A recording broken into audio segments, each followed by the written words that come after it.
नमस्कार दर्शक बंधु ऑल ओडिशा खबर यूट्यूब चैनल रे आपनको स्वागत। जदि वीडियोटी भल लागुछि ताले लाइक करंतु एवं मोर प्रत्येक दिन एहिपरि न्यूज अपडेट पाइबा पई वीडियो को गोटे सब्सक्राइब करी पाखरे थिबा बेल नोटिफाइड ऑप्शन टी को ऑन करि दियंतु। ओडिशा रे जारी रहिबो घन कुहुड़ी 5 दिन जाए वर्षा आकलन।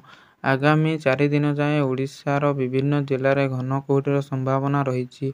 जनवरी 26 तारिख पर्यंत राज्यर विभिन्न जिल्ला रे हालुका वर्षा हेबार संभावना रहितिबा भुवनेश्वर आंचलिक पाणीपाग केन्द्र पक्षरु पूर्वानुमान करिछि।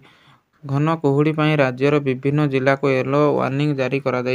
आगामी 24 घंटा मध्यरे सुंदरगढ़, केन्दुझर, मयूरभंज, बालेश्वर, भद्रक, जाजपुर, केन्द्रापड़ा एवं झारसुगुड़ा जिल्ला रे सामान्य वर्षा हेबार संभावना थिबा पाणीपाग केन्द्र आकलन करिछि। जनवरी 22 रु 23 तारिख मध्यरे अनुगुल, ढेंकानाल, केन्दुझर, मयूरभंज, बालेश्वर, भद्रक, जाजपुर एवं केन्द्रापड़ा रे सामान्य वर्षा हेबा नै पूर्वानुमान करा दैछि। जनवरी 23 रु 24 तारिख मध्यरे मयूरभंज, बालेश्वर, भद्रक, जाजपुर, जगतसिंहपुर, केन्द्रापड़ा, कटक, ढेंकानाल एवं अनुगुल जिल्ला रे वर्षा हेबार संभावना रहिछि।